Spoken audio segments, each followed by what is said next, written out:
Newsfirst at 9. Headlines.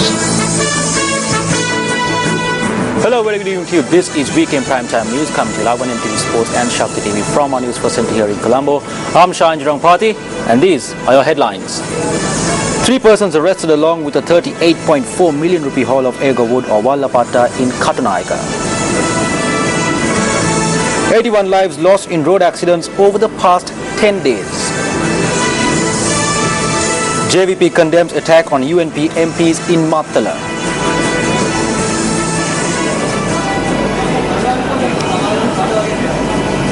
ඒව බලව කියනවා ආවට පස්සේ චර්ම කැහපොට ගහගෙන ගල් ගහනවා පිස්තෝල වලින් වෙඩි තියන්න හදනවා. And finally, Venerable Omal Pesopita Thera comments on a group who are carrying out the duties of the opposition.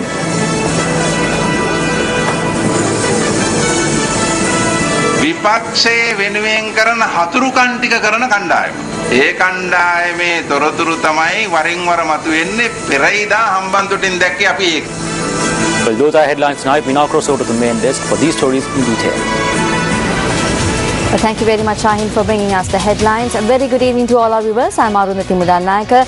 Let's take a look at your top stories for this evening.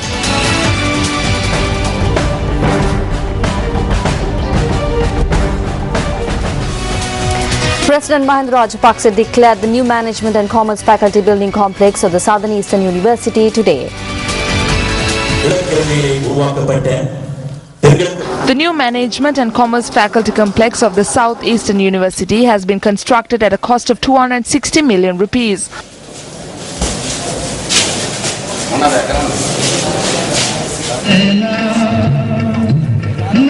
The President also declared open the library building complex at the university. The library incidentally has a collection of about 120,000 titles. The President was presented with the first library membership card. The museum, named after the founder of the South Eastern University, late Minister and former leader of the Sri Lanka Muslim Congress, M.H.M. Ashraf, has also been constructed at the university premises.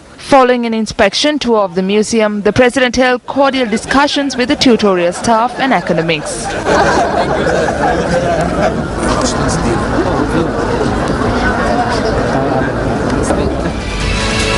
The feast that commemorates Christ's resurrection was celebrated today. The New Testament relates to the Paschal mystery as Christ's suffering, Christ's crucifixion and resurrection. Christians around the world celebrate Easter Sunday to mark the happiness of sins being washed away through Christ's resurrection. My prayer for my nation is that we would rise above all death-like scenarios and work towards reconciliation and peace, building bridges of trust and confidence between communities, and usher in a time of peace for all people of this nation to live together as one family or one country. God bless you all. Easter Mass to commemorate the feast of Christ's resurrection was held in churches across the island.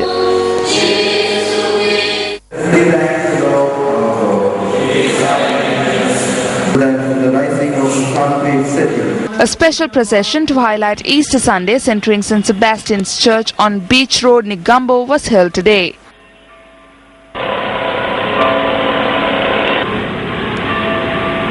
An almsgiving was organized at St. Anthony's Church in the Mankulia Fisheries Village, Negombo, to mark the importance of Easter. Meanwhile, Christians across the world celebrated Easter with faith. Easter Mass was conducted at St. Peter's Basilica in Rome under the auspices of His Holiness Francis I.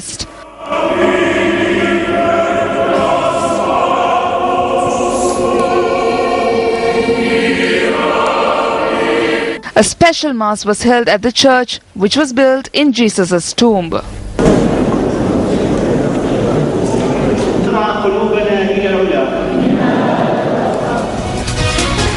Three persons who attempted to smuggle a stock of Ega wood, commonly known as Wallapatta, valued at 38.4 million rupees, have been arrested at the Katunayaka International Airport. Deputy Director of the Biodiversity Protection Division of Sri Lanka Customs, Samantha Gunasekara, said the stock of agarwood seized from the suspects weighed 48 kilograms. Incidentally, this is the largest stock of agarwood seized by customs officials at the BIA this year. Sri Lanka Customs says that the stock of agarwood was destined for Chennai, India, and that 2 Indian nationals and a Sri Lankan national were arrested today. The Customs Biodiversity Protection Division said that smugglers had packaged the agarwood in 3 pieces of luggage and had claimed that they were carrying dried fish. We have detected a huge consignment of Wallapatta or Sri Lankan agarwood. There was 48 kilos of this stuff we found among the personal luggage of 3 passengers who were bound to India, Chennai. So various detections we made last year and valued at different types of different grades of Sri Lankan agarwood taken by various people, especially by Indians and also few Sri Lankans. All those detections were made while attempt to taken out to Chennai. Sri Lanka Customs says that the agarwood which is smuggled into India is used to produce oil, which is then re-exported to France and the Middle East.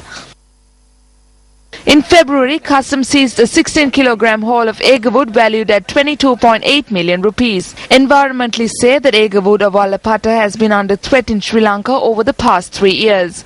The variety of agarwood identified as Gyronops valla is endemic to Sri Lanka and can be found in Rajaratta and wet regions of the country. Environmentalists say that although varieties of agarwood can be found in countries including Indonesia, Malaysia and India, Gyronops valla, which is endemic to Sri Lanka, is broadly considered to be the most valuable. They say that its value has contributed to it being at risk. The Customs Biodiversity Protection Division says that since agarwood is on the list of endangered plants internationally, there is a moratorium on its export. The Deputy Director of the division, Samantha Gunasekara, says that if a strong program is implemented, agarwood could become a major earner of foreign exchange. We are short of foreign exchange, we are short of revenue, so this is a very good opportunity to do that, and it's a high value plant or high value product we can have, and we can produce that and send the production, not the raw material what is happening now. So we had to stop, we had to take necessary steps to stop the sending out of raw materials rather than not the production. The production is the high value market. 81 persons have been killed in 65 motor accidents during the past 10 days since the 10th of April. The remains of the 5 persons who died after their van fell into the Detakamur tank in Kataragama were taken to their residence in Katugastara.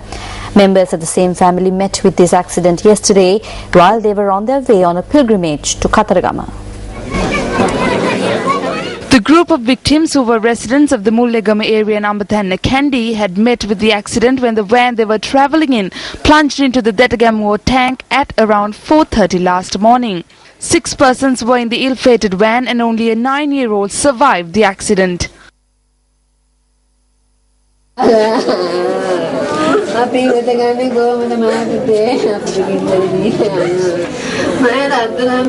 The victims were 45-year-old Lalit Krishanta Bandara, his wife 38-year-old Yanika Hiroshini Dabare, their daughter 15-year-old Induni Aditya Bandara, their younger daughter 8-year-old Ashini Bandara and 70-year-old Sarat Dabare, the children's maternal grandfather.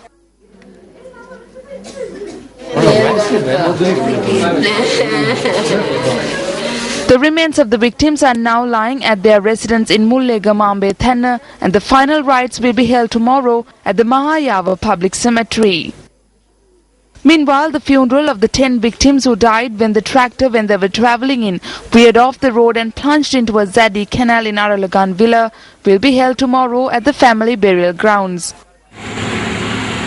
Furthermore, 2 persons were killed in an accident in the Bihalpul area in Narammala yesterday. The accident was a result of a collision involving a jeep and a 3-wheeler. 7 persons, including 3 children, had been travelling in the 3-wheeler at the time of the accident. A 90-year-old woman and a 50-year-old son were the victims of the accident. One other person who was travelling in the three-wheeler was admitted to the Colombo National Hospital. 2 persons were admitted to the Kuliyapitiya Base Hospital, while 2 others have been admitted to the Kurunegala Teaching Hospital. The driver of the jeep has been taken into custody in connection with the accident. Our correspondent reported that the remains of the deceased were handed over to the relatives following the post-mortem examination. An awareness workshop for pedestrians and three-wheeler drivers was held at police headquarters today. Special instructions were issued to three-wheeler drivers who have not covered the right-hand entrance to their vehicles. The police say that numerous accidents where passengers are thrown out of three-wheelers owing to the lack of the protective covering on the right side have been reported. We used to think that this was unnecessary, that it was false, but now we understand that it is necessary. We are happy about what the police have done here today. People climb in and climb out of both sides. I am happy that this law is being introduced. It is very important that senior police officers brought us here and helped us to understand this and exchange ideas. We are happy that they held this workshop. Adverse weather conditions continued to affect several parts of the island last evening. Gale force winds that blew across several areas in the Hambantota district left a path of destruction in their wake, with about 60 homes being damaged.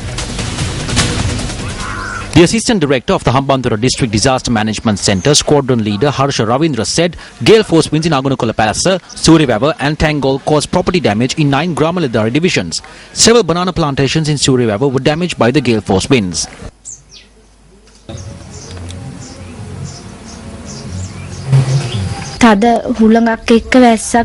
The strong winds were accompanied by rain. I went inside the house and closed the door. The house began to tremble. This happened last time as well. Our house was completely destroyed. All the coconut palms were uprooted. The saplings too were destroyed. When the tree fell onto our house, my son and I crept under the table. Our reporter says that electricity cables and communication lines in the area were also damaged. The District Disaster Management Centre says that relief efforts are already underway and that steps would be taken to provide food and shelter for those affected.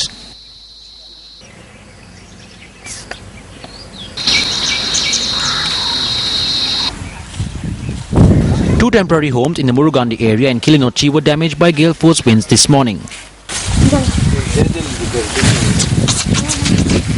The Met Department says that it is normal to expect such gale force winds along with the thunder showers that are being experienced in several parts of the island. Noting that the gusts will be short-lived, the department adds that hail can also be expected in some areas. Before moving on to more local news, let's take a quick look at the forecast highs for the next 24 hours.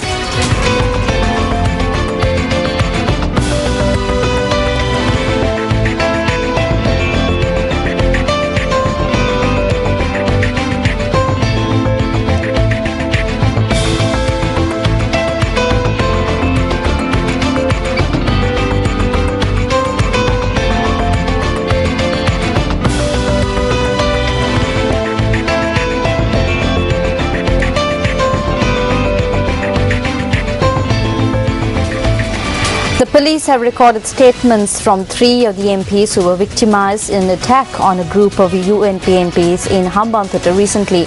Police media spokesperson SSP Ajit Rohana says that statements were recorded from MPs Ajit Manna Peruma, Nalit Bandara and R. Yogarajan. The group of UNP MPs were attacked by a group of persons while engaged in a fact-finding mission at the Mattala Airport and Hambantota Port. The police media spokesperson said that MP Ajit Pereira had lodged a complaint regarding the incident. Statements were recorded from 3 of the MPs following the filing of the complaint. Views were expressed on this incident at several media briefings convened today. It is evident to us today that although the government harps on about how there isn't a single area in this country that has not been freed, Hambantota is an area which has not been freed. As citizens, whether we are Sinhalese, Muslim, Burgher, Malay or Tamil, as citizens of Sri Lanka, we have the right to travel anywhere in this country. Today an MP from the Supreme Parliament cannot go to the Hambantota port, which was dug up with public funds, or the airport that was built with public funds. Therefore we see this as an area that has not been freed. මහජන මුදලින් හදපු ගුවන් තොටුපළට යන්න බෑ. මම දැක්ක පිස්තෝලයක් අරගෙන I saw him brandishing a pistol and running towards the side of the vehicle that I was seated. Although I have security officers, I have never seen them carrying a pistol to this day. The geographical positioning of this airport is wrong. It is in an area that is affected by the southwestern monsoon. The Katunayake airport too is such an area. So if there are to be two airports, then they must not be in areas with similar weather patterns. There were several such factors that we were going to highlight in our report. Why did they prevent us from going there? And why did they disrupt us? Because they have something to hide.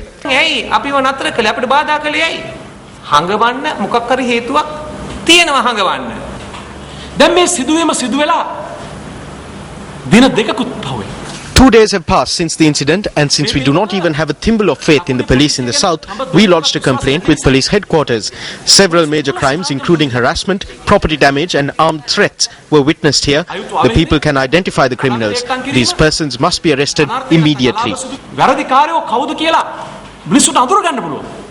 මේ අයව වහාම අත්අඩංගුවට ගන්න ඕන. පාර්ලිමේන්තු මන්ත්‍රීවරු We condemn distastefully the attack on a group of parliamentarians. These thugs did not attack the MPs. The MPs represent the people. They have thus attacked the people. Everyone should rally against this. No matter which party you are from or what ideological differences are there, this attack was wrong. This was a bestial attack. They have a right to go there and inquire into development to see if it is planes that are coming there or birds and elephants. එතන නැත්තම් කුරුල්ලෝ දෙන්නේ අලිද ඉන්නේ කියන එක බලන්න අයිතියක් තියෙනවා. ඒව බලව කියනවා ආවට පස්සේ සරම කැහපොට ගහගෙන. Meanwhile, Venerable Omalpe Sobhitathera says that the vacuum created by the opposition of the country is being filled by the media and individual groups. The Thera expressed this view while attending a function in Valava Mitiyawatha. This function, which was organized in view of the 20th anniversary of the journalist organization in Valava Mitiyawatha, was held under the auspices of Venerable Omalpe Sobhitathera. ආණ්ඩුව ගත්තාම ආණ්ඩුවට විපක්ෂයක් නැහැ. There is no opposition for this government. This vacuum is being filled by two non-official opposition groups. One group that guides the government is the media. There is another group, the group that does the vicious things in place of the opposition. It is the acts of this group that comes out from time to time. One such incident was the incident in Hamilton recently. We have heard of a story of a son who hits the father with a pole to chase away a mosquito. That is the kind of service that these persons who pretend to be the friends of government do. People like Rishad Badruddin carry out this task very well. Rishad Badruddin වැනි ඇමතිවරු. The Janata Abhimukti Peramuna convened a media briefing today over the establishment of casinos in the country.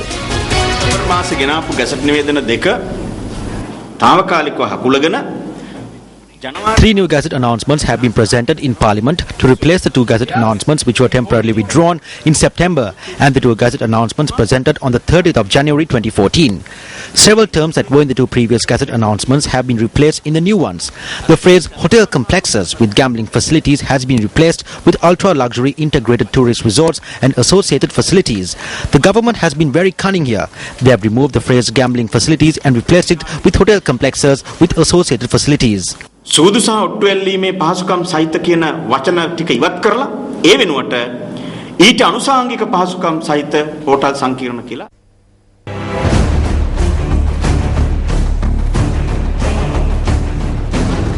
Well, supporters of India's ruling Congress party took to the streets in Amity city in northern Uttar Pradesh state today and disrupted a roadshow of the chief of the Aam Aadmi or Common Man party, Arvind Kejriwal, asking him to go back. Kejriwal was campaigning for AAP leader Kumar Vishwas, who is contesting against the vice president of the Congress party, Rahul Gandhi, in Amity. Protesters carrying placards were shouting anti-Kejriwal slogans while police were trying to control the crowd.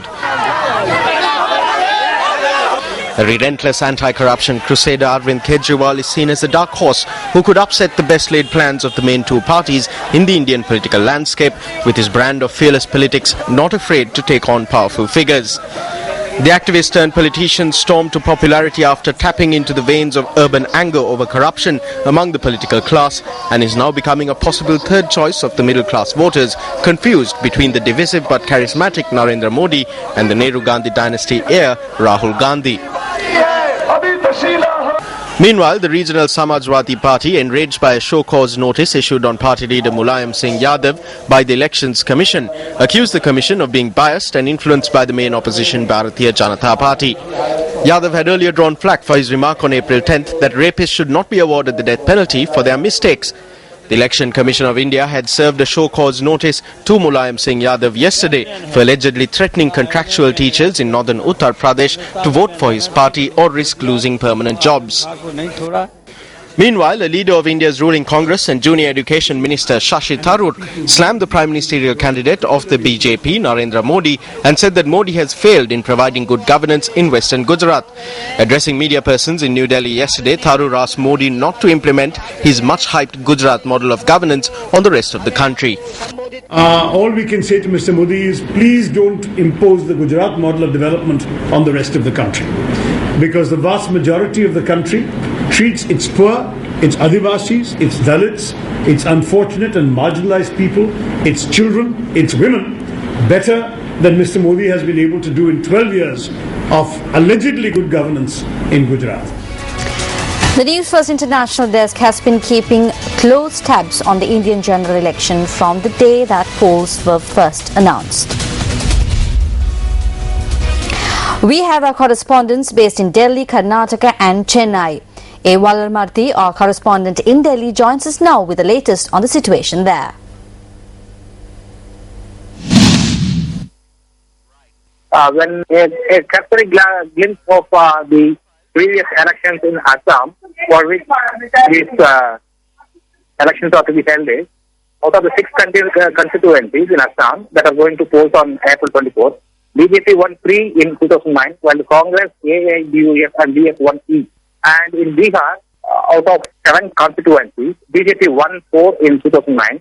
And in Chhattisgarh, out of 7 seats, BJP won 7 constituencies. Whereas in West Bengal, the major share was reached by Mamata Banerjee's Trinamool Congress. So these elections in the 14 states, of which Uttar Pradesh, Tamil Nadu, Bihar and Maharashtra will have a major role to play, is scheduled on April 24th, will be of much significance. Last night on India Decides, we looked at the career and the rise to prominence of the erstwhile Narendra Modi. And tonight we look at the life and career of the scion of the Nehru-Gandhi dynasty, the prodigal son, if you will, Rahul Gandhi. Rahul Gandhi was born in Delhi on the 19th of June 1970 as the first of the 2 children of Rajiv Gandhi, who later became the Prime Minister of India, and Italian-born Sonia Gandhi, who later became President of the Indian National Congress, and as the grandson of the then Prime Minister Indira Gandhi. He is also the great-grandson of India's first Prime Minister Jawaharlal Nehru. He grew up in New Delhi, where his grandmother Indira Gandhi was serving as Prime Minister until her assassination in 1984. His father was likewise assassinated in 1991. Due to security concerns, Gandhi constantly had to shift schools in his youth. He studied abroad under a pseudonym, his identity being known only to a select few, including university officials and security agencies. After obtaining degrees in international relations and development studies at the universities of Rollins and Cambridge, Gandhi worked at a management consulting firm in London before establishing a Mumbai-based technology outsourcing firm. In March 2004, Rahul Gandhi announced his entry into politics by announcing that he would contest the May 2004 elections, standing for his father's former constituency of Amethi in Uttar Pradesh in the Lok Sabha. The seat had been held by his mother until she transferred to the neighbouring seat of Rae-Bareli. The Congress had been doing poorly in Uttar Pradesh, holding only 10 of the 80 Lok Sabha seats in the state at the time. At the time, this move generated surprise among political commentators who had regarded his sister Priyanka as being the more charismatic and likely to succeed. It generated speculation that the presence of a young member of India's most famous political family would reinvigorate the Congress party's political fortunes among India's youthful population. Gandhi won, retaining the family stronghold with a margin of over 100,000 votes. A few years later, in 2007, Gandhi was elected as the General Secretary of the Congress Party, a previously executive post held by his father and by his great-grandfather, Jawaharlal Nehru. Once described as a youth icon, Gandhi is the leader of the Indian Youth Congress and the National Students' Union of India. Amidst calls from Congress Party veterans for his greater involvement in party politics and national government, Gandhi was elected Congress Vice President in 2013 and is now leading the Congress Party's general election campaign. उनकी सोच है The thinking of the main opposition is to divide the country into two parts, one for the rich and selected corporate and the other India for the poor. For the poor there will be no education, medical aid, employment, opportunity, and they do this by dividing people on basis of religion and region. Their motto is that poor people of this country cannot get united. Hindustan का गरीब जनता एक साथ ना खड़ी। Gandhi's campaign platform has been one of promoting rights and equality for all in India, especially for vulnerable groups, including women and children.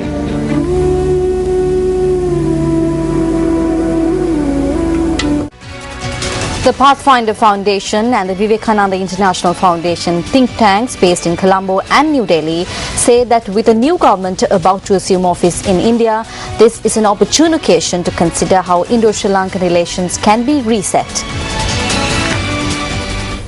Issuing a joint release following the signing of a memorandum of intent, the Pathfinder Foundation in Colombo and the Vivekananda International Foundation in Delhi say that there can be no denying the fact that the current bilateral relationship between the two countries is less than optimal and marred by irritants.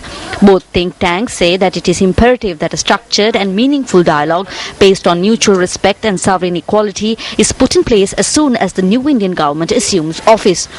The release notes that exemplary Indo-Sri Lankan ties would redound to the political and economic benefit of both countries as well as the region as a whole.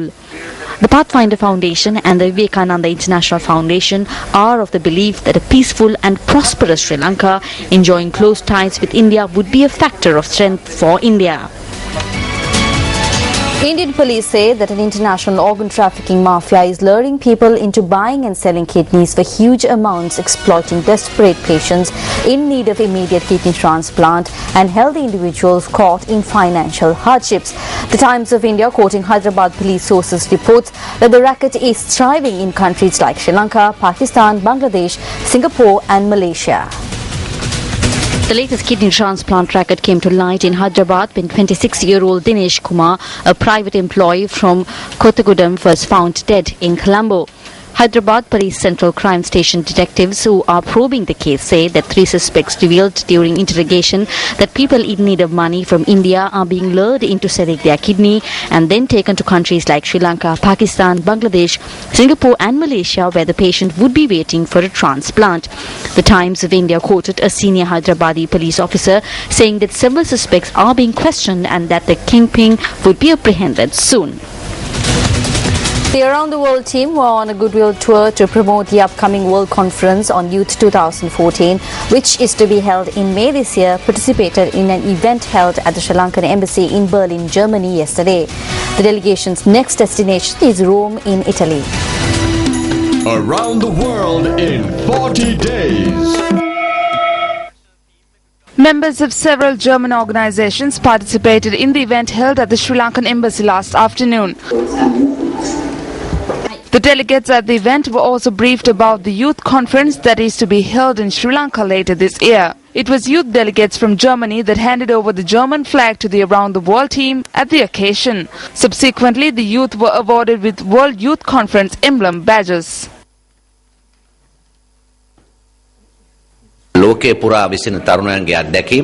It is very important that the experiences of youth the world over are shared with youth in our country and to share the experience of the youth in our country with the youth world over. With this we can make the youth of today responsible persons. Therefore your venture is very important to all. What you see behind me is the iconic Brandenburg Tor, also known as the Brandenburg Gate. Now beyond this Brandenburg Tor is the actual Berlin Wall that divided East and West Germany. Now we will have more details on the Berlin Wall and the city of Berlin tomorrow. For the Newsfirst team, I'm Rameshudugal Bandara with Yaswat Kamal City from Berlin, Germany.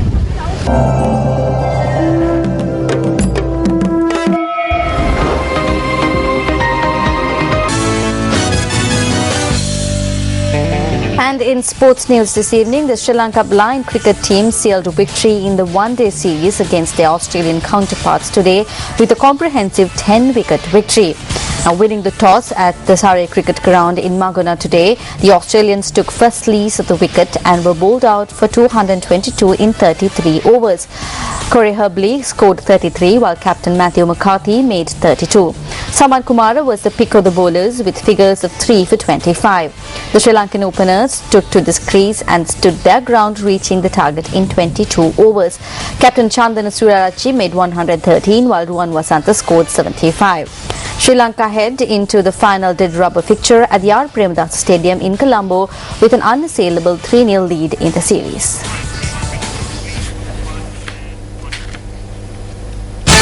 Now, can tugs of war in sports administration and the self-interest officials lead to the dashing of players' hopes?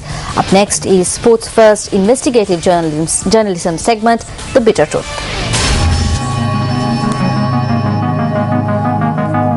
The 2014 Mashhad seated volleyball tournament for the disabled commences in Iran tomorrow. Although a men's and women's team were slated to participate at the tournament representing Sri Lanka, the players' hopes were dashed at the last moment.